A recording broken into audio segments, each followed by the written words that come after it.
ಪಂಚ ರಾಜ್ಯಗಳ ಚುನಾವಣೆಯಲ್ಲಿ 3 ರಾಜ್ಯಗಳಲ್ಲಿ ಸರ್ಕಾರಗಳನ್ನು ಬದಲಾಯಿಸಿದ್ದಾರೆ ಜನ. 2 ರಾಜ್ಯಗಳಲ್ಲಿ ಆಳುತ್ತಿದ್ದಂತಹ ಸರ್ಕಾರಗಳನ್ನು ಮತ್ತೊಮ್ಮೆ ಆಯ್ಕೆ ಮಾಡಿ ಪುನರಾಯ್ಕೆಯನ್ನು ಕೊಟ್ಟಿದ್ದಾರೆ. 5 ವರ್ಷಗಳ ಹೊಸ ಒಂದು ಅವಕಾಶವನ್ನು ಮಾಡಿಕೊಟ್ಟಿದ್ದಾರೆ. ಆದರೆ ಈ 3 ಬದಲಾದ ಸರ್ಕಾರಗಳಲ್ಲಿ 2 ಸರ್ಕಾರಗಳು ಅಕ್ಷರಶಃ ಹೊಸ ಸರ್ಕಾರಗಳು. ಆ ನೆಲಕ್ಕೆ, ಆ ರಾಜ್ಯಕ್ಕೆ, ಅಲ್ಲಿಯ ಜನರಿಗೆ ಹೊಸ ಅನುಭವಗಳನ್ನು ಕೊಡಬಹುದಾಗಿರುವಂತಹ ಸರ್ಕಾರ. ಯಾಕಂದ್ರೆ ಇದುವರೆಗೆ ಆಳಿರ್ತಕ್ಕಂತಹ ಸರ್ಕಾರಗಳನ್ನು ಅವರು ನೋಡಿದ್ದಾರೆ. ಆದರೆ ಈಗ ಬರುವ ಸರ್ಕಾರಗಳು ಅವರ ಪಾಲಿಗೆ ಅದು ಮೊದಲ ಪ್ರಯೋಗದ ಸರ್ಕಾರಗಳು. ಹೀಗಾಗಿ ಒಂದು ಕಡೆ ದ್ರಾವಿಡ ನೆಲದ ದೊರೆ ಆಗೋದಿಕ್ಕೆ, ಚೆನ್ನೈ ಸೂಪರ್ ಕಿಂಗ್ ಆಗೋದಿಕ್ಕೆ ಹೊರಟಿದ್ದಾರೆ ನಟ ವಿಜಯ್. ಯಾಕಂದ್ರೆ ವಿಜಯ್ ತನ್ನ ಪಕ್ಷವನ್ನು ಕಟ್ಟಿದ್ದೇ ಸರಿಸುಮಾರು 8 ತಿಂಗಳ ಹಿಂದೆ, 8 ವರ್ಷ ಅಲ್ಲ, 8 ತಿಂಗಳ ಹಿಂದೆ. 8 ತಿಂಗಳ ಹಿಂದೆ ಬಂದಂತಹ ಪಕ್ಷ ಇವತ್ತು ಇಡೀ ತಮಿಳುನಾಡಿನಲ್ಲಿ ಜನರ ವಿಶ್ವಾಸವನ್ನು ಗಳಿಸಿದ್ದು ಮಾತ್ರ ಅಲ್ಲ, 109 ಸೀಟ್ಗಳನ್ನು ಗೆಲ್ಲೋದರ ಮೂಲಕವಾಗಿ ಒಂದು 10 ಸೀಟ್ಗಳು ಬಂದರೆ ಸಾಕು, ಸರ್ಕಾರವನ್ನು ಸುಲಲಿತವಾಗಿ ನಡೆಸ್ಕೊಂಡು ಹೋಗೋದಕ್ಕೆ ಸಾಧ್ಯ ಆಗತ್ತೆ. ಅದಕ್ಕಾಗಿ ತಮ್ಮದೇ ಆದಂತಹ ಲೆಕ್ಕಾಚಾರಗಳಲ್ಲಿ ಮುಳುಗಿದ್ದಾರೆ. ಯಾರನ್ನ ಸೇರಿಸೋದು. ಪಶ್ಚಿಮ ಬಂಗಾಳದಲ್ಲಿ ಭಾರತೀಯ ಜನತಾ ಪಕ್ಷ ಮೊದಲ ಸರ್ಕಾರವನ್ನು ನಡೆಸುತ್ತಾರೆ. ದ್ರಾವಿಡ ನೆಲದ ದೊರೆ ಆಗ್ತಾರ ಚೆನ್ನೈ ಸೂಪರ್ ಕಿಂಗ್. ಯಾಕಂದ್ರೆ ಇವರು ನಿಜಕ್ಕೂ ಕೂಡ ಚೆನ್ನೈಗೆ ಈಗ ಸೂಪರ್ ಕಿಂಗ್ ಆಗಿ ಬಂದಿದ್ದಾರೆ. ಪಶ್ಚಿಮ ಬಂಗಾಳಕ್ಕೆ ಬಿಜೆಪಿ ಸಿಎಂ ಆಗುವುದು ಯಾರು? ಶಾಸಕರ ಸಭೆ, ವೀಕ್ಷಕರ ನೇಮಕ, ಭಾರಿ ಕುತೂಹಲವೂ ಕೂಡ ಮೂಡಿದೆ. ಯಾರನ್ನ ಈಗ ಶಾಸಕಾಂಗ ಪಕ್ಷದ ನಾಯಕನಾಗಿ ಭಾರತೀಯ ಜನತಾ ಪಕ್ಷ ಆಯ್ಕೆಯನ್ನು ಮಾಡುತ್ತೆ ಅನ್ನೋದು ಇಲ್ಲಿ ಬಹಳ ಗಮನಿಸಬೇಕಾಗಿರುವಂತಹ ವಿಚಾರ ಅಂತ ಹೇಳಿದರೆ, ಯಾವ ಸ್ವರೂಪದಲ್ಲಿ ಈಗಾಗಲೇ ಈ ಒಂದು ಸರ್ಕಾರಕ್ಕೆ ಸಂಬಂಧಿಸಿದಂತೆ, ಅಂದರೆ ತಮಿಳುನಾಡಿನ ಸರ್ಕಾರಕ್ಕೆ ಸಂಬಂಧಿಸಿದಂತೆ ಯಾವ ಸ್ವರೂಪದ ಲೆಕ್ಕಾಚಾರಗಳು ಸಾಗಿದ್ದಾವೆ, ಯಾವ ಸ್ವರೂಪದಲ್ಲಿ ಹೊಸ ಆಡಳಿತ ವ್ಯವಸ್ಥೆಯನ್ನು ಮಾಡೋದಕ್ಕೆ ದಳಪತಿ ಮುಂದಾಗ್ತಾರೆ ಅಂತ ಹೇಳಿ ವಿಜಯ್ ಈ ಒಂದು ಸರ್ಕಾರವನ್ನು ನಡೆಸೋದಕ್ಕೆ ಜನರಿಗೆ ಕೊಟ್ಟಿರುವಂತಹ ಭರವಸೆಗಳು ಒಂದು ಭಾಗ ಅಷ್ಟೇ, ಗ್ಯಾರಂಟಿಗಳು ಒಂದು ಭಾಗ. ಆದರೆ ಗ್ಯಾರಂಟಿಗಳನ್ನು ಈಡೇರಿಸೋದರ ಜೊತೆಗೇನೆ ತನ್ನ ಸರ್ಕಾರವನ್ನು ಸುಭದ್ರ ಸರ್ಕಾರವಾಗಿ ಪರಿವರ್ತಿಸಿಕೊಳ್ಬೇಕಾಗಿರುವಂಥದ್ದು ವಿಜಯ್ ಅವರ ಮುಂದಿರುವಂತಹ ಪ್ರಥಮ ಆದ್ಯತೆ. ಹೀಗಾಗಿ ತನ್ನ ಶಾಸಕರ ವಿಶ್ವಾಸವನ್ನು ಉಳಿಸ್ಕೊಳ್ಬೇಕು, ತನ್ನ ಶಾಸಕರ ಜೊತೆಗೇನೆ ತನ್ನ ಪಕ್ಷಕ್ಕೆ ಬೇಕಷ್ಟು ಬಹುಮತವನ್ನು ತಂದುಕೊಳ್ಬೇಕು. ಅದಕ್ಕಾಗಿ ಮಿತ್ರರನ್ನು ಹುಡುಕಬೇಕು, ಮಿತ್ರರನ್ನು ಕರೆಸ್ಕೊಳ್ಬೇಕು, ಆ ಮಿತ್ರರ ಜೊತೆಗೂಡಿ ಹೊಸ ಸರ್ಕಾರವನ್ನು ರಚನೆ ಮಾಡಬೇಕು ಮತ್ತು ತಾನು ಕೊಟ್ಟಿರುವ ಭರವಸೆಗಳನ್ನು ಈಡೇರಿಸಬೇಕು, ಜನರಿಗೆ ಕೊಟ್ಟಿರುವ ಗ್ಯಾರಂಟಿಗಳನ್ನು ಈಡೇರಿಸಬೇಕು. ಅದಕ್ಕೆ ಬೇಕಾದಂತಹ ಒಂದು ಒಳ್ಳೆಯ ಆಡಳಿತವನ್ನು, ಯಾಕಂದರೆ ಈ ಕಳೆದ 50 ವರ್ಷಗಳಲ್ಲಿ ತಮಿಳುನಾಡಿನ ಜನ ನೋಡಿರುವಂಥದ್ದು ದ್ರಾವಿಡ ಸರ್ಕಾರಗಳ ಆಡಳಿತವನ್ನು. ಅದು MGR ಕಾಲದಿಂದ ಹಿಡಿದು, ಅದು ಕರುಣಾನಿಧಿಯವರ ಕಾಲವನ್ನು ದಾಟಿ, ಅದು ಜಯಲಲಿತಾ ಅವರ ಅವಧಿಯ ಒಳಗಡೆ ನಡೆದಂತಹ ರಾಜಕಾರಣವನ್ನು ಮೀರಿ ಸ್ಟಾಲಿನ್ ಅವರವರೆಗೂ ಕೂಡ ಹರಿದು ಬಂದಿರತಕ್ಕಂತಹ ರಾಜಕಾರಣದ ಸ್ವರೂಪ ವಿಭಿನ್ನವಾದದ್ದು. ಈಗ ಹೊಸ ಸ್ವರೂಪದ ಆಡಳಿತವನ್ನು ಕೊಡೋದಕ್ಕೆ ದಳಪತಿ ವಿಜಯ್ ಹೇಗೆ ಮುಂದಾಗ್ತಾರೆ ಅನ್ನುವಂಥ ಕುತೂಹಲ ಇದೆ. ಇಲ್ಲಿ ದಳಪತಿಯ ನಿಗೂಢ ನಡೆಯನ್ನು ನಾವು ಮೊದಲಿಗೆ ಗಮನಿಸಬೇಕು. ತಮಿಳುನಾಡು ರಾಜಕೀಯದಲ್ಲಿ ದಳಪತಿಯ ಸುನಾಮಿ ಈಗಾಗಲೇ ಅಪ್ಪಳಿಸಿದೆ. ತಮಿಳು ರಾಜಕೀಯದಲ್ಲಿ ದಳಪತಿ ಸುನಾಮಿ ಅಪ್ಪಳಿಸಿರುವಂಥದ್ದು. ಬರೋಬ್ಬರಿ 108 ಸೀಟ್ಗಳನ್ನು ಗೆದ್ದಿದ್ದಾರೆ. ಸರ್ಕಾರ ರಚನೆಯ ಸರ್ಕಸ್ ಈಗಾಗಲೇ ಶುರುವಾಗಿದೆ. ಸರ್ಕಾರ ಹೇಗೆ ರಚನೆ ಮಾಡ್ತಾರೆ, ಯಾವ ಸ್ವರೂಪದಲ್ಲಿ ಈ ಸರ್ಕಾರ ಆಡಳಿತವನ್ನು ನಡೆಸುತ್ತೆ, ಅದಕ್ಕೆ ಬೇಕಾಗಿರುವಂಥದ್ದು ಒಂದು ಭಾಗ. ಆದರೆ ಬಹುತೇಕರೆಲ್ಲರೂ ಕೂಡ ಮೊದಲ ಬಾರಿಯ ಶಾಸಕರಿದ್ದಾರೆ. ಹೀಗಾಗಿ ಆ ಶಾಸಕರುಗಳಿಗೆ, ಇನ್ಕ್ಲೂಡಿಂಗ್ ವಿಜಯ್, ಮೊದಲ ಬಾರಿಯ ಶಾಸಕರು, ಮುಖ್ಯಮಂತ್ರಿ ಆಗ್ತಾ ಇರುವಂತಹ ವ್ಯಕ್ತಿಯು ಕೂಡ ಯಾವುದೇ ರಾಜಕೀಯದ ಅನುಭವ ಇಲ್ಲದೆ ಇರುವಂತಹ ಮೊದಲ ಬಾರಿ ಶಾಸನಸಭೆಗೆ ಆಯ್ಕೆಯಾಗಿ ಬಂದಿರುವಂತಹ ಶಾಸಕ. ಬಹುಮತ ಇಲ್ಲದ ಕಾರಣಕ್ಕಾಗಿ ಮೈತ್ರಿ ಸರ್ಕಾರ ರಚನೆಯ ಕಸರತ್ತನ್ನು ಈಗ ನಡೆಸ್ತಾ ಇದ್ದಾರೆ. ಆಯ್ಕೆಯಾದಂತಹ ಶಾಸಕರ ಅಭಿಪ್ರಾಯವನ್ನ ಈಗಾಗಲೇ ವಿಜಯ್ ಅವರು ಸಂಗ್ರಹಿಸಿದ್ದಾರೆ. ಅವರ ಅಭಿಪ್ರಾಯಗಳನ್ನು, ಯಾಕಂದರೆ ಶಾಸಕರ ಅಭಿಪ್ರಾಯವನ್ನು ಕೇಳುವಂಥದ್ದು ಶಾಸಕಾಂಗ ಪಕ್ಷದ ನಾಯಕನಾಗಿ ಆಯ್ಕೆ ಆಗೋದಕ್ಕಿಂತ ಮುಂಚಿತವಾಗಿ ಒಂದು ರಾಜಕೀಯ ಪಕ್ಷದ ನಾಯಕನಾಗಿ ಅವರ ಜವಾಬ್ದಾರಿ. ಹೀಗಾಗಿ TVK ಶಾಸಕಾಂಗ ಪಕ್ಷದ ನಾಯಕನಾಗಿ ವಿಜಯ್ ಅವರನ್ನು ಆಯ್ಕೆ ಮಾಡುವಂತಹ ಪ್ರಕ್ರಿಯೆಯು ಕೂಡ ಈಗಾಗಲೇ ನಡೆದಿದೆ. ಮೇ 7ರಂದು ಚೆನ್ನೈನ ಜವಾಹರ್ಲಾಲ್ ನೆಹರು ಸ್ಟೇಡಿಯಂನಲ್ಲಿ ಪ್ರಮಾಣ ವಚನ ಸ್ವೀಕಾರ ಸಮಾರಂಭ ನಡೆಯುತ್ತೆ. ಹೇಗೆ ಒಂದು ಅದ್ದೂರಿ ಸಿನಿಮಾದಲ್ಲಿ ಅದ್ದೂರಿಯಾಗಿ ನಾಯಕ ಪ್ರಮಾಣ ವಚನ ಸ್ವೀಕರಿಸ್ತಾರೆ, ಆ ರೀತಿಯ ಸಿನಿಮಾ ಅಲ್ಲ ಈಗ ವಾಸ್ತವ. ಆ ವಾಸ್ತವದ ಪ್ರಮಾಣ ವಚನವನ್ನು ಅದ್ದೂರಿಯಾಗಿ ನಡೆಸೋದಕ್ಕೆ ಬೇಕಾದ ತಯಾರಿ ಶುರುವಾಗಿದೆ. ಸರ್ಕಾರ ರಚನೆಗೆ ಇನ್ನೂ ಕೂಡ 10 ಶಾಸಕರ ಅಗತ್ಯ ಇದೆ. ಪ್ರಮಾಣ ವಚನ ಸ್ವೀಕರಿಸಬೇಕು, ನಂತರ ಶಾಸನ ಸಭೆ ಒಳಗಡೆ ಬಂದು ತನ್ನ ಬಹುಮತವನ್ನು ಸಾಬೀತುಪಡಿಸಬೇಕು. ಅದಕ್ಕೆ ಬೇಕಾದಂತಹ ಪ್ರಯತ್ನವನ್ನು ಮಾಡ್ತಾರೆ. AIADMK ಮತ್ತು ಕಾಂಗ್ರೆಸ್ನಿಂದ ಬೆಂಬಲ ಸಿಗುವ ಸಾಧ್ಯತೆ ಇದೆ. ಇಲ್ಲಿ ಬಹಳ ಮುಖ್ಯವಾಗಿ ಅಣ್ಣಾ DMK ಅವರು ಇಲ್ಲಿ ಹೊರಗಿನಿಂದ ಸರ್ಕಾರಕ್ಕೆ ಬಾಹ್ಯ ಬೆಂಬಲವನ್ನು ಕೊಡುವಂತಹ ನಿರೀಕ್ಷೆ ಇದೆ, ಬಾಹ್ಯ ಬೆಂಬಲವನ್ನು ಕೊಡುವಂತಹ ಸಾಧ್ಯತೆ ಇದೆ. ಹಾಗೆಯೇ ಕಾಂಗ್ರೆಸ್ನಿಂದ ಆಂತರಿಕ ಬೆಂಬಲ ಸಿಗುತ್ತಾ ಅನ್ನೋದ್ರ ಬಗ್ಗೆಯೂ ಕೂಡ ಒಂದು ನಿರೀಕ್ಷೆ ಇದೆ. ನಾಳೆ ಗವರ್ನರ್ ಅವ್ರನ್ನ ಭೇಟಿಯಾಗಿ ಸರ್ಕಾರ ರಚಿಸೋದಕ್ಕೆ ವಿಜಯ್ ಅವರು ಹಕ್ಕು ಮಂಡನೆಯನ್ನು ಮಾಡ್ತಾರೆ. ಇಲ್ಲಿ ವಿಜಯ್ ಅವರಿಗೆ ಎಲ್ಲವೂ ಕೂಡ ಹೊಸದು. ರಾಜಕೀಯವಾಗಿ ಅವರಿಗೆ ಸಿಕ್ಕಿರುವಂತಹ ಪ್ರಾತಿನಿಧ್ಯದಿಂದ ಹಿಡಿದು ಸರ್ಕಾರ ರಚನೆಯ ಪ್ರಕ್ರಿಯೆಯಿಂದ ಹಿಡಿದು ಪ್ರತಿಯೊಂದು ಕೂಡ ಹೊಸದಿದೆ. ಹೀಗಾಗಿ ಅವರು ರಾಜ್ಯಪಾಲರನ್ನ ಭೇಟಿಯಾಗಿ ಸರ್ಕಾರವನ್ನು ರಚಿಸೋದಕ್ಕೆ ಹಕ್ಕು ಮಂಡನೆಯನ್ನು ಮಾಡ್ತಾರೆ. ನಾಳೆನೇ ಈ ಪ್ರಕ್ರಿಯೆಗಳು ಶುರುವಾಗುವಂತಹ ಸಾಧ್ಯತೆ ಇದೆ.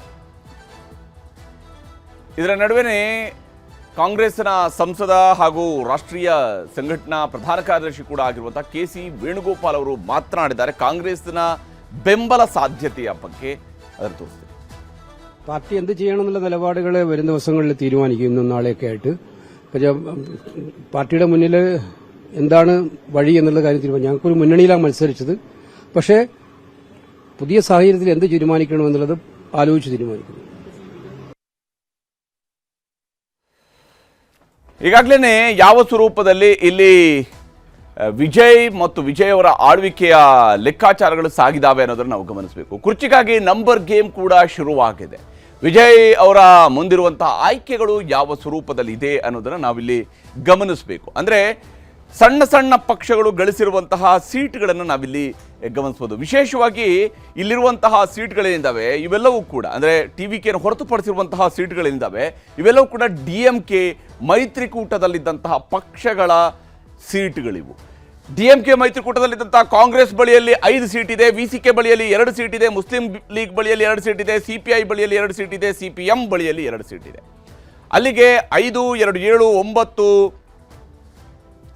11, 13 ಸೀಟ್ಗಳು ಸೇರಿದರೆ 121 ಸೀಟ್ಗಳು TVKಗೆ ಆಗುತ್ತೆ. ಆಗ TVKಯ ಬಲ 121ಕ್ಕೆ ಏರಿಕೆ ಆಗುತ್ತೆ. TVK ತನ್ನ ಸ್ವಂತ ಶಕ್ತಿಯಲ್ಲಿ 108 ಸೀಟ್ಗಳನ್ನು ಗಳಿಸಿದೆ. 118 ಸೀಟು ತಮಿಳುನಾಡಿನ ವಿಧಾನಸಭೆಯ ಮ್ಯಾಜಿಕ್ ನಂಬರ್. ಹೀಗಾಗಿ 121 ಸೀಟ್ಗಳನ್ನು ಗಳಿಸೋದಕ್ಕೆ ಅವರಿಗಿರುವಂತಹ ಸಿಂಪಲ್ ಮೆಜಾರಿಟಿಯನ್ನು ಪ್ರೂವ್ ಮಾಡೋದಕ್ಕಿರುವಂತಹ ಅವಕಾಶಗಳಾಗಿ Congress, VCK, Muslim League, CPI, CPIM ಈ ಪಕ್ಷಗಳು ಸಿಗ್ತವೆ.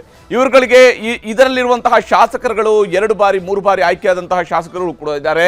ಸರ್ಕಾರಕ್ಕೆ ಒಂದು ರಾಜಕೀಯದ ಅನುಭವವೂ ಕೂಡ ಸಿಗುತ್ತೆ, ಆಡಳಿತದ ಅನುಭವವೂ ಕೂಡ ಸಿಗೋದಕ್ಕೆ ಅವಕಾಶ ಆಗುತ್ತೆ. ಆ ನಿಟ್ಟಿನಲ್ಲೂ ಕೂಡ ಈ ಪಕ್ಷಗಳ ಬೆಂಬಲವನ್ನು ಪಡೆಯುವ ಪ್ರಯತ್ನವನ್ನು ಮಾಡಬಹುದು. ಇದರ ಹೊರತಾಗಿ TVKಗೆ ಅಣ್ಣಾ DMK ಮತ್ತು BJPಯ ಒಟ್ಟು 48 ಸೀಟ್ಗಳು, ಅಣ್ಣಾ DMKಯ 47 ಸೀಟ್ಗಳು ಮತ್ತು ಭಾರತೀಯ ಜನತಾ ಪಕ್ಷದ 1 ಸೀಟು ಇವುಗಳು ಜೊತೆ ಸೇರಿದು ಅಂತೇಳಿ ಆದರೆ TVK ಜೊತೆಗೆ ಈ ಪಕ್ಷಗಳು ನೇರವಾಗಿ ಭಾಗಿಯಾದರೆ ಅಂದರೆ ಬಾಹ್ಯ ಬೆಂಬಲ ಅಲ್ಲ ಆಂತರಿಕವಾಗಿ ಭಾಗಿಯಾದರು ಅಂತ ಹೇಳಿದರೆ ಆವಾಗ 156 ಸೀಟ್ಗಳಿಗೆ ಏರಿಕೆ ಆಗುತ್ತೆ TVKಯ ಒಟ್ಟು ನಂಬರ್. ಈಗ ವಿಜಯ್ ಅವರಿಗಿರುವಂತಹ ಆಯ್ಕೆಗಳಲ್ಲಿ ಇಲ್ಲಿ ಅಣ್ಣಾ DMK ಒಂದು ವಿಚಾರವನ್ನ ಬಹಳ ಸ್ಪಷ್ಟವಾಗಿ ಭಾವಿಸ್ತಾ ಇರುವಂಥದ್ದು ಅಂತ ಹೇಳಿದರೆ ಈ ಬಾರಿಯ ತಮಿಳುನಾಡಿನ ಒಟ್ಟು ರಿಸಲ್ಟ್ ಏನಿದೆ ದ್ರಾವಿಡ ಮುನ್ನೇತ್ರ ಕಳಗಂ ನೇತೃತ್ವದ DMK ನೇತೃತ್ವದ ಇಂಡಿಯಾ ಬ್ಲಾಕ್ ಸೋತಿರುವಂಥದ್ದು. ಆ ಪಕ್ಷದ ವಿರುದ್ಧದ ಮತ ಆಡಳಿತ ವಿರೋಧಿಯಾಗಿ ಆಯ್ಕೆಯಾಗಿರುವಂತಹ TVKಯ ಸರ್ಕಾರ. ಹೀಗಾಗಿ ಜನ DMKನ ತಿರಸ್ಕರಿಸಿದ್ದಾರೆ. ಹಾಗಾಗಿ ನಾವು TVK ಜೊತೆಯೂ ಕೂಡ ಸೇರಬಹುದು ಅನ್ನೋದನ್ನ ಅಣ್ಣಾ DMK ಕ್ಲೇಮ್ ಮಾಡ್ಕೊಳ್ಬಹುದು. ಅವರು ನೇರವಾಗಿ ಮೈತ್ರಿ ಮಾಡ್ಕೊಳ್ಳೋದಕ್ಕೆ TVK ಮುಂದಾಗುತ್ತಾ ಇಲ್ಲ ಗೊತ್ತಿಲ್ಲ ಅಣ್ಣಾ DMK ಜೊತೆಗೆ. ಬದಲಿಗೆ ಬಾಹ್ಯ ಬೆಂಬಲವನ್ನು ಅಣ್ಣಾ DMK TVKಗೆ ಕೊಡುವ ಸಾಧ್ಯತೆಯೂ ಕೂಡ ಇದೆ. ಆಗ ಒಂದು ಮೈನಾರಿಟಿ ಗೌರ್ಮೆಂಟ್ ಆಗಿ ಅವರ ಸರ್ಕಾರ ಮುಂದುವರಿಯೋದಕ್ಕೆ ಇರುವಂತಹ ಅವಕಾಶಗಳು ಇದ್ದೇ ಇರುತ್ತೆ. ಹೀಗೆ ಇದು ಇಲ್ಲಿರುವಂತಹ ಒಂದು ವೇಳೆ ಈ ಮೈತ್ರಿಕೂಟದಲ್ಲಿ ಆಯ್ಕೆಯ ನಂಬರ್ 3ರಲ್ಲಿ ಬರುವಂಥದ್ದು ಕಾಂಗ್ರೆಸ್ ಜೊತೆಗೆ PMK ಏನಾದರೂ ಸೇರಿದ್ರೆ PMK ಅವರು ಕೂಡ ಇಲ್ಲಿ TVKಗೆ ಏನಾದರೂ ಬೆಂಬಲ ಕೊಡಕ್ಕೆ ಹೋದ್ರೆ ನೇರವಾಗಿ ಅಲ್ಲೇನೆ 9 ಸೀಟ್ಗಳು ಬರ್ತವೆ. ಕಾಂಗ್ರೆಸ್ ಮತ್ತು PMK ಎರಡು ಸೇರಿದ್ರೇನೆ 9 ಸೀಟ್ಗಳು ಬರ್ತವೆ. ಅಲ್ಲಿಗೆ ಅದು 117 ಸೀಟ್ ಆಗುತ್ತೆ. ಇನ್ನೂ ಒಂದು ಶಾರ್ಟ್ ಇರುತ್ತೆ. ಆವಾಗ ಮುಸ್ಲಿಂ ಲೀಗ್, CPI, CPM ಅಂದರೆ VCKಯನ್ನ ಬಿಟ್ಟು PMKಯ ಜೊತೆ ಸೇರಿಕೊಂಡು ಸರ್ಕಾರವನ್ನು ರಚಿಸುವ ಸಾಧ್ಯತೆಯೂ ಕೂಡ ಇದೆ. ಈ ರೀತಿಯಾಗಿ ವಿಜಯ್ ಮುಂದೆ ಆಯ್ಕೆಗಳಿದ್ದಾವೆ. ವಿಜಯ್ ಅವರಿಗೆ ಬೆಂಬಲವನ್ನು ಕೊಡೋದಕ್ಕೆ ಬಹುತೇಕ ಈ ಪಕ್ಷಗಳು, ಈ ಸಣ್ಣ ಪಕ್ಷಗಳು ಮುಂದಾಗುವ ಸಾಧ್ಯತೆಯೂ ಕೂಡ ಇದೆ. ಯಾಕಂದ್ರೆ ತಮಿಳುನಾಡಿನಲ್ಲಿ ರಾಜಕೀಯದ ದಿಕ್ಕು ಬದಲಾಗಿದೆ. ರಾಜಕೀಯದಲ್ಲಿ ಹೊಸ ಶಕ್ತಿ ಉದ್ಭವ ಆಗಿದೆ, ಉದಯ ಆಗಿದೆ. ಅದು ಸ್ಪಷ್ಟವಾಗಿ ಗೋಚರಿಸ್ತಾ ಇದೆ. ಜಯಲಲಿತಾ ಅವರ ನಿಧನ, ಜಯಲಲಿತಾ ಅವರ ನಾಯಕತ್ವ ಇಲ್ಲದ ಕಾರಣದಿಂದಾಗಿ ಅಣ್ಣಾ ಡಿಎಂಕೆ ಅಲ್ಲಿ ಅಧಿಕಾರಕ್ಕೆ ಬರುವಂಥದ್ದು ಸುಲಭ ಇಲ್ಲ ಅನ್ನುವಂಥದ್ದು ಈ ಬಾರಿಯ ಚುನಾವಣೆಯಲ್ಲಿ ಸಾಬೀತಾಗಿದೆ. ಹೀಗಾಗಿ ಟಿವಿಕೆ ಹೊಸ ಆಯ್ಕೆಯಾಗಿ ಗೋಚರಿಸ್ತಾ ಇದೆ. ಇದನ್ನೇ ಈಗ ಟಿವಿಕೆ ಹೇಗೆ ಎನ್ಕ್ಯಾಶ್ ಮಾಡ್ಕೊಳ್ಳುತ್ತೆ ಅಂತ ನೋಡಬೇಕು. ಇನ್ನು ದೀದಿ ನಾಡಿಗೆ ಮೋದಿ ಈಗಾಗಲೇ ಸರ್ಕಾರವನ್ನು ರಚನೆ ಮಾಡೋದಕ್ಕೆ ರೆಡಿ ಆಗಿದ್ದಾರೆ. ಮೋದಿಯವರು ಮೊನ್ನೆ ತನ್ನ ಕಡೆಯ ಪ್ರಚಾರ ಭಾಷಣದಲ್ಲಿ ಹೇಳಿದರು, ನಾನು ನೆಕ್ಸ್ಟ್ ಬರುವಂಥದ್ದು ಮುಖ್ಯಮಂತ್ರಿಯ ಪ್ರಮಾಣ ವಚನ ಸ್ವೀಕಾರ ಸಮಾರಂಭಕ್ಕೆ ಅಂತ ಹೇಳಿ. ಜನ ಕೂಡ ಅದಕ್ಕೆ ಆಹ್ವಾನವನ್ನು ಕಳಿಸಿದ್ದಾರೆ. ಯಾಕಂದರೆ 207 ಸ್ಥಾನಗಳನ್ನು ಕೊಟ್ಟಿದ್ದಾರೆ ಭಾರತೀಯ ಜನತಾ ಪಕ್ಷಕ್ಕೆ. ಬಹುಮತದೊಂದಿಗೆ ಸರ್ಕಾರ ರಚನೆ ಆಗ್ತಾ ಇದೆ. ದೀದಿ ಈ ಬಾರಿ ಅಧಿಕಾರವನ್ನು ಕಳ್ಕೊಂಡಿದ್ದಾರೆ. ಬಂಗಾಳದಲ್ಲೂ ಕೂಡ ಅಚ್ಚರಿಯ ಅಭ್ಯರ್ಥಿ ಆಯ್ಕೆ ಆಗುತ್ತಾ? ಮುಖ್ಯಮಂತ್ರಿಯಾಗಿ ಅಚ್ಚರಿಯ ಅಭ್ಯರ್ಥಿಯನ್ನು ಆಯ್ಕೆ ಮಾಡ್ತಾರಾ? ಯಾವ ಸ್ವರೂಪದಲ್ಲಿ ಮಧ್ಯಪ್ರದೇಶದಲ್ಲಿ ಮುಖ್ಯಮಂತ್ರಿ ಆಯ್ಕೆ ಆಯಿತು, ಯಾವ ಸ್ವರೂಪದಲ್ಲಿ ಛತ್ತೀಸ್ಗಢದ ಮುಖ್ಯಮಂತ್ರಿ ಆಯ್ಕೆ ಆಯಿತು, ಯಾವ ಸ್ವರೂಪದಲ್ಲಿ ರಾಜಸ್ಥಾನದ ಮುಖ್ಯಮಂತ್ರಿ ಆಯ್ಕೆ ಆಯಿತು, ಅಥವಾ ಉತ್ತರಾಖಂಡ್ ಮುಖ್ಯಮಂತ್ರಿ ಆಯ್ಕೆ ಆಯಿತು, ಅದೇ ಸ್ವರೂಪದಲ್ಲಿ ಬಂಗಾಳದಲ್ಲೂ ಕೂಡ ಅಚ್ಚರಿಯ ಅಭ್ಯರ್ಥಿಯನ್ನು ಆಯ್ಕೆ ಮಾಡ್ತಾರಾ? ಸಿಎಂ ಅಭ್ಯರ್ಥಿ ಆಯ್ಕೆ ವೀಕ್ಷಕರ ತಂಡವನ್ನೇ ನೇಮಕ ಮಾಡಿದೆ ಭಾರತೀಯ ಜನತಾ ಪಕ್ಷ. ವಿಶೇಷವಾಗಿ ಇಡೀ ವೀಕ್ಷಕರ ತಂಡದ ಬಾಸ್ ಆಗಿ ಅಮಿತ್ ಶಾ ಅವರನ್ನೇ ನೇಮಕ ಮಾಡಲಾಗಿದೆ. ವೀಕ್ಷಕರಾಗಿ ಅಮಿತ್ ಶಾ ಅವರಿದ್ದಾರೆ, ಸಹ ವೀಕ್ಷಕರಾಗಿ ಮೋಹನ್ ಶರಣ್ ಮಾಂಝಿ ಅವರನ್ನು ಕೂಡ ನೇಮಕ ಮಾಡಲಾಗಿದೆ. ಅವರು ಈಗಾಗಲೇ ತಯಾರಿಯನ್ನು ಮಾಡಿಕೊಳ್ತಾ ಇದ್ದಾರೆ. ಯಾವ ಸ್ವರೂಪದಲ್ಲಿ ಪಶ್ಚಿಮ ಬಂಗಾಳದಲ್ಲಿ ಆಡಳಿತ ಈ ಬಾರಿ ನಡೆಯುತ್ತೆ ಅನ್ನೋದಕ್ಕೆ ಇದು ಕುತೂಹಲ ಇದೆ. ಯಾಕಂದರೆ ಇದುವರೆಗೆ 34 ವರ್ಷಗಳ ಕಾಲ ಅಲ್ಲಿ ಎಡರಂಗದ ಸರ್ಕಾರಗಳು ರಚನೆಯಾಗಿ ಸರ್ಕಾರಗಳನ್ನು ನಡೆಸ್ತಾ ಇದ್ವು. ಅದಾದ ಮೇಲೆ 15 ವರ್ಷಗಳ ಕಾಲ TMC ಸರ್ಕಾರ ರಚನೆಯಾಗಿ ಸರ್ಕಾರಗಳು ನಡೀತಾ ಬಂದವು. ಒಂದು ರೀತಿಯ ಏಕತಾನತೆ ಅಲ್ಲಿಯ ರಾಜಕೀಯದಲ್ಲಿ ಇದ್ದೇ ಇತ್ತು. ಅಂದರೆ ಒಂದು ಸರ್ಕಾರ, ಬದಲಾವಣೆಯ ಸರ್ಕಾರಗಳು ಬಂದಾಗಲೂ ಕೂಡ, TMC ಹೊಸದಾಗಿ ಬಂದಾಗಲೂ ಕೂಡ ಮೊದಲ 5 ವರ್ಷ ಬಿಟ್ಟರೆ ಅದಾದ ನಂತರ ಅದೇ ರೀತಿಯಾದಂಥ ಆಳ್ವಿಕೆಯ ಸ್ವರೂಪ ಮುಂದುವರಿತೆ ಹೊರತು ಹೊಸತನ ಏನಿದೆ ಅನ್ನುವಂತಹ ಪ್ರಶ್ನೆ ಇದೆ. ಈಗ ಇಲ್ಲಿ ಬರುವ BJP ಸರ್ಕಾರ ಆ ಹೊಸತನವನ್ನು ತರಬಹುದು. ಆ ನಿರೀಕ್ಷೆಗಳು ಬಂಗಾಳದ ಜನರಲ್ಲೂ ಕೂಡ ಇದ್ದೇ ಇದೆ. ಆದರೆ ಮಮತಾ ಬ್ಯಾನರ್ಜಿ ಅವರು ತನ್ನ ಸೋಲಿಗೆ ಸಂಬಂಧಿಸಿದಂತೆ ಕಾರಣಗಳನ್ನು ಕೊಡ್ತಾ ಇದ್ದಾರೆ. ಬಹಳ ಮುಖ್ಯವಾಗಿ ಅವರು ಕೊಟ್ಟಿರುವ ಕಾರಣ ಅಂತ ಹೇಳಿದ್ರೆ, 100ಕ್ಕೂ ಹೆಚ್ಚು ಕೌಂಟಿಂಗ್ ಸೆಂಟರ್ಗಳಲ್ಲಿ ತಮಗೆ ತೊಂದರೆ ಮಾಡಲಾಗಿದೆ ಅಂತ ಹೇಳ್ತಿದ್ದಾರೆ. ಅವರು ಮಾತನ್ನು ತೋರಿಸ್ತಾರೆ.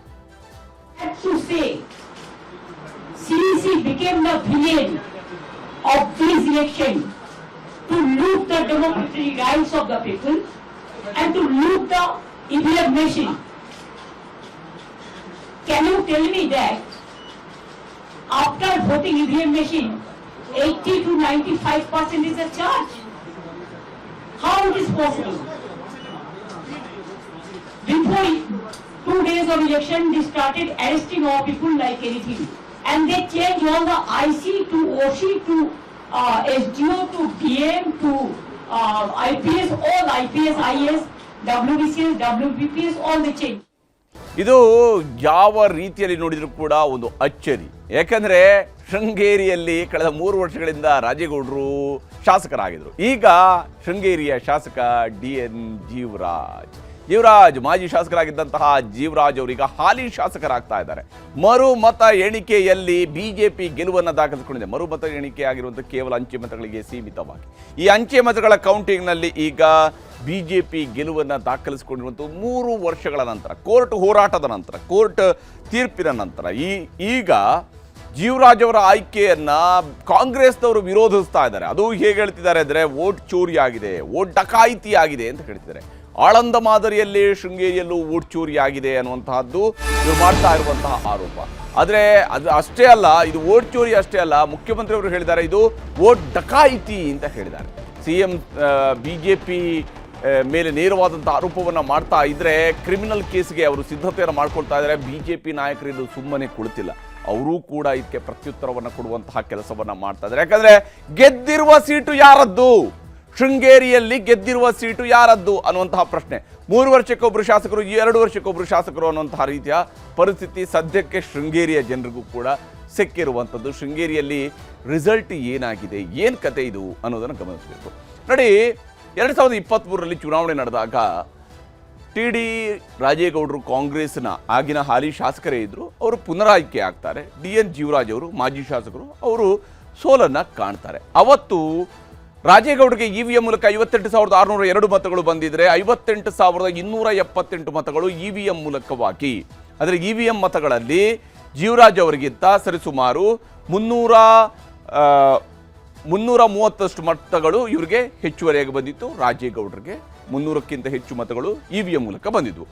ಅಂಚೆ ಮತಗಳ ವಿಚಾರಕ್ಕೆ ಬಂದಾಗ ಅಂಚೆ ಮತಗಳು ರಾಜೇಗೌಡರಿಗೆ 569 ಬಂದಿತ್ತು. ಅಂಚೆ ಮತಗಳು DN ಜೀವರಾಜ್ ಅವರಿಗೆ 692 ಮತಗಳು ಬಂದಿದ್ವು. ಅಂಚೆ ಮತಗಳಲ್ಲಿ ಅವರು ಮುಂದೆ ಇದ್ದರು.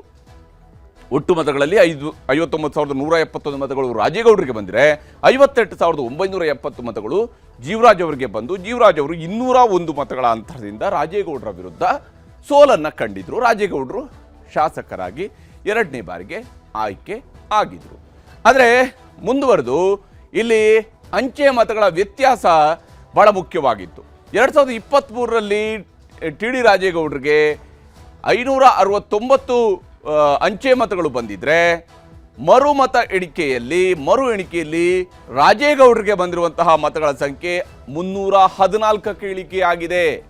314ಕ್ಕೆ ರಾಜೇಗೌಡರ ಮತಗಳು ಇಳಿಕೆಯಾಗಿದ್ದಾವೆ. ಇಲ್ಲಿ ಜೀವರಾಜ್ ಅವರಿಗೆ 692 ಮತಗಳು ಬಂದಿತ್ತು. ಮರು ಎಣಿಕೆಯಲ್ಲಿ 690 ಮತಗಳು ಬಂದಿದ್ದಾವೆ. ವ್ಯತ್ಯಾಸ 2 ಮತಗಳು ಜೀವರಾಜ್ ಅವರದಾದ್ರೆ ಇವರದ್ದು 255 ಮತಗಳು ವ್ಯತ್ಯಾಸ ಆಗಿದ್ದಾವೆ ರಾಜೇಗೌಡರದು. ಇದರ ಪರಿಣಾಮವಾಗಿ ಜೀವರಾಜ್ ಅವರ ಗೆಲುವಿನ ಅಂತರ 52ಕ್ಕೆ ಬಂದಿದೆ. 52 ಮತಗಳ ಅವರು ಮುನ್ನಡೆ ಇದೆ, ಅವರು ಗೆದ್ದಿದ್ದಾರೆ ಮತ್ತು ಅವ್ರಿಗೆ ಈಗಾಗಲೇ ಸರ್ಟಿಫಿಕೇಟ್ ಅನ್ನು ಕೊಡಲಾಗಿದೆ, ಶಾಸಕರಾಗಿ ಆಯ್ಕೆ ಆಗಿದ್ದಾರೆ ಅಂತ ಹೇಳಿ 3 ವರ್ಷಗಳ ನಂತರ ಜೀವರಾಜ್ ಅವರು ಇಲ್ಲಿ ಗೆಲುವನ್ನು ದಾಖಲಿಸ್ಕೊಂಡಿದ್ದಾರೆ. ಹಾಗೆಂತೇಳಿ ಅವರು ಗೆದ್ದ ತಕ್ಷಣ ಇದನ್ನು ಒಪ್ಕೊಳ್ತಾ ಇದ್ದಾರಾ? ಇಲ್ಲ. ಇಲ್ಲೇನು ನಡೀತಿದೆ? ವೋಟ್ ಚೋರಿ ಮತ್ತು ವೋಟ್ ಡಕಾಯಿತಿ. ನೋಡಿ, ಅವರಿಗೆ ಎಲೆಕ್ಷನ್ ಕಮಿಷನ್ ಆಫ್ ಇಂಡಿಯಾದವರು ಕೊಟ್ಟಿರುವಂತಹ ಸರ್ಟಿಫಿಕೇಟ್ ಅನ್ನ ಈಗಾಗಲೇ ಜೀವರಾಜ್ ಅವರು ತೋರಿಸ್ತಾ ಇದ್ದಾರೆ, ನಾನು ಗೆದ್ದಿದ್ದೀನಿ, ನಾನು ಶಾಸಕನಾಗಿದ್ದೀನಿ ಅಂತೇಳಿ. ಆಳಂದ ಕ್ಷೇತ್ರದ ಮಾದರಿಯಲ್ಲಿ ಶೃಂಗೇರಿಯಲ್ಲೂ ವೋಟ್ ಚೋರಿ ಆಗಿದೆ ಅನ್ನೋದು ಕಾಂಗ್ರೆಸ್ನವರು ಮಾಡ್ತಾ ಇರುವಂತಹ ಆರೋಪ. ಮುಖ್ಯಮಂತ್ರಿಯವರು ಮತ್ತು ಉಪಮುಖ್ಯಮಂತ್ರಿಯವರು ಜೊತೆಯಾಗಿ ಆರೋಪವನ್ನು ಮಾಡ್ತಾ ಇದ್ದಾರೆ. ಇಲ್ಲಿ ಕೇಂದ್ರ ರಾಜ್ಯ ಬಿಜೆಪಿ ಸರ್ಕಾರಗಳ ವಿರುದ್ಧ CM ಸಿದ್ದರಾಮಯ್ಯನವರು ನೇರ ಆರೋಪವನ್ನು ಮಾಡಿದ್ದಾರೆ. ವಿಶೇಷವಾಗಿ ಈ ಒಂದು ಚುನಾವಣೆಯಲ್ಲಿ ಎಣಿಕೆಯಲ್ಲಿ ಸಿಂಧುವಾಗಿದ್ದ ಮತಗಳು ಮರು ಎಣಿಕೆಯಲ್ಲಿ ಅಸಿಂಧುವಾಗಲು ಹೇಗೆ ಸಾಧ್ಯ? ಮೊದಲ ಬಾರಿಗೆ ಅವರು ಎಣಿಕೆ ಆದಾಗ ಅವೆಲ್ಲವೂ ಕೂಡ ಸಿಂಧು ಮತಗಳಾಗಿದ್ವು, ಅಸಿಂಧು ಮತಗಳಿರಲಿಲ್ಲ. ನೋಡಿ, ವ್ಯತ್ಯಾಸ ಬಂದಿದೆ. ಇಲ್ಲಿ ವ್ಯತ್ಯಾಸ ಬಂದಿರೋದ್ರಲ್ಲಿ ರಾಜೇಗೌಡರ ಮತಗಳು ಅಸಿಂಧು ಆಗಿದ್ದಾವೆ. ಅದು ಹೇಗೆ ಅಸಿಂಧು ಆಗೋದಕ್ಕೆ ಸಾಧ್ಯ? ಮೊದಲಿಗೆ ಸಿಂಧು ಆಗಿದ್ದ ಮತಗಳು ಈಗ ಹೇಗೆ ಅಸಿಂಧು ಆಗ್ತವೆ? 255 ಮತಗಳು ಅಸಿಂಧುವಾಗಲು ಕಾರಣ ಏನು?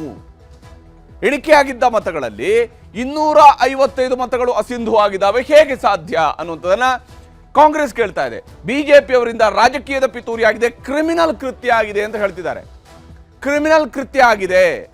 ವೋಟ್ ಯಾವ ಅಂಚೆ ಮತಗಳನ್ನ ಪ್ರಿಸರ್ವ್ ಮಾಡಿಡಲಾಗಿತ್ತು ಅವುಗಳನ್ನು ಅಸಿಂಧುಗೊಳಿಸಲಾಗಿದೆ ಅಂತೇಳಿ ಜೀವರಾಜ್ ಸಿಬ್ಬಂದಿ ಹಾಗೂ ಏಜೆಂಟ್ಗಳ ಮೂಲಕ ತಿದ್ದಿದ್ದಾರೆ ಅಂತ. ಆದರೆ ರಾಜೇಗೌಡರಿಗೆ ಬಂದಿದ್ದಂತಹ ಮತಗಳನ್ನು ತಿದ್ದಲಾಗಿದೆ. ಆ ಮತಪತ್ರಗಳನ್ನು ತಿದ್ದಿ ಜೀವರಾಜ್ ಅವರು ಗೆಲುವು ದಾಖಲಿಸಿದ್ದಾರೆ. ಬ್ಯಾಲೆಟ್ ಪೇಪರ್ ತರುವ ಟ್ರಂಕ್ ಸಿಬ್ಬಂದಿಯಿಂದಲೂ ಕೂಡ ಅಕ್ರಮಗಳಾಗಿದ್ದಾವೆ ಅನ್ನೋದನ್ನ ಕಾಂಗ್ರೆಸ್ ಆರೋಪವನ್ನು ಮಾಡ್ತಾ ಇದೆ. ಇಲ್ಲಿ ಇಡೀ ಪ್ರಕ್ರಿಯೆಯ ಬಗ್ಗೆನೇ ಅನುಮಾನ ಬರೋದಕ್ಕೆ ಶುರುವಾಗಿದೆ ಈ ಮಾತುಗಳಿಂದ. ರಿಟರ್ನಿಂಗ್ ಆಫೀಸರ್ಗಳು, ವೀಕ್ಷಕರು ಅಕ್ರಮದಲ್ಲಿ ಭಾಗಿಯಾಗಿದ್ದಾರೆ ಅಂತ ಹೇಳಿ ಸರ್ಕಾರ ಹೇಳ್ತಾ ಇದೆ. ರಿಟರ್ನಿಂಗ್ ಆಫೀಸರ್ಗಳು ಮತ್ತು ಅಧಿಕಾರಿಗಳಿಂದ ಸೇರಿದಾಗ್ತಾ ಇದೆ. ವೋಟ್ ಚೋರಿ ಮಾಡೋದಕ್ಕೆ ಬಿಜೆಪಿಯವರು ಹಿಂದೆ ಮುಂದೆ ನೋಡಲ್ಲ ಅಂತ ಹೇಳಿ ಸಿದ್ದರಾಮಯ್ಯನವರು ಮತ್ತು ಶಿವಕುಮಾರ್ ಅವರು ಆರೋಪವನ್ನು ಮಾಡ್ತಾ ಇದ್ದಾರೆ, ಸರ್ಕಾರದ ಮುಖ್ಯಮಂತ್ರಿ ಹಾಗೂ ಉಪಮುಖ್ಯಮಂತ್ರಿ. ಅಂಚೆ ಮತಗಳಿಗೆ ಬಳಸಿದ ಶಾಹಿ ಬಗ್ಗೆಯೂ ಕೂಡ ಅನುಮಾನ ಇದೆ. ಉತ್ತರ ನೀಡದ ಚುನಾವಣಾಧಿಕಾರಿ ಇದಕ್ಕೆ ಉತ್ತರವನ್ನು ಕೊಡ್ತಾ ಇಲ್ಲ. ಅದಕ್ಕೆ ಬರೆಸಿರುವಂತಹ ಇಂಕ್ ಬಗ್ಗೆಯೂ ಕೂಡ ನಮಗೆ ಅನುಮಾನ ಇದೆ. ಪಾರದರ್ಶಕ ಮೌಲ್ಯಯುತ ಚುನಾವಣೆ ಮಾಡಲು ಅಧಿಕಾರಿಗಳು ವಿಫಲರಾಗಿದ್ದಾರೆ, ಇದಕ್ಕೆ ಅಧಿಕಾರಿಗಳು ಕಾರಣ ಆಗಿದ್ದಾರೆ ಅಂತ ಸರ್ಕಾರ ಹೇಳ್ತಿದೆ. ಪೊಲೀಸರಿಂದ ಚುನಾವಣಾಧಿಕಾರಿಗಳ ತನಿಖೆಗೆ ಕಾನೂನಿನಲ್ಲಿ ಅವಕಾಶ ಇದೆ. ಹೀಗಾಗಿ ಈ ಪ್ರಕ್ರಿಯೆಯಲ್ಲಿ FIR ಹಾಕಿ ತನಿಖೆ ಮಾಡಿಸ್ತೀನಿ ಅಂತ ಹೇಳಿ CM ಸಿದ್ದರಾಮಯ್ಯನವರು ಹೇಳ್ತಾ ಇದ್ದಾರೆ. ಸಿದ್ದರಾಮಯ್ಯನವರು ಮಾತ್ರ ನಿಮ್ಗೆ ತೋರಿಸ್ತೀನಿ. The BJP has done criminal act of conspiracy and vote chori. It is nothing but vote dacoity. BJP ಅವರು ಸಿಬ್ಬಂದಿ ಮೂಲಕ ಯಾರು ತಗೊಬರ್ತಾರೆ ಟ್ರಂಕ್ಗಳನ್ನ ಅವ್ರ ಮೂಲಕ ತಿದ್ದಿರ್ತಕ್ಕಂಥದ್ದು ಖಚಿತ ಆಗಿದೆ. It amounts to criminal conspiracy and vote chore. Tampering. ಹೀಗೆ ಇಲ್ಲಿ ಕ್ರಿಮಿನಲ್ ಕಾನ್ಸ್ಪಿರಸಿ ಆಗಿದೆ, ವೋಟ್ ಚೋರಿ ಆಗಿದೆ. ಇವರು ಬ್ಯಾಲೆಟ್ ಪೇಪರ್ಗಳನ್ನ ತಿದ್ದಿ ಇಟ್ಟಿದ್ರು, ಹಂಗಾಗಿ ನಾವು ಸೋತಿದ್ದೀವಿ ಅನ್ನೋಂಥದ್ದನ್ನ ಕಾಂಗ್ರೆಸ್ ಹೇಳ್ತಿದೆ. ರಾಜಕೀಯದ ಸಮರ ಈಗ ಜೋರಾಗ್ತಾ ಇರುವಂಥದ್ದು.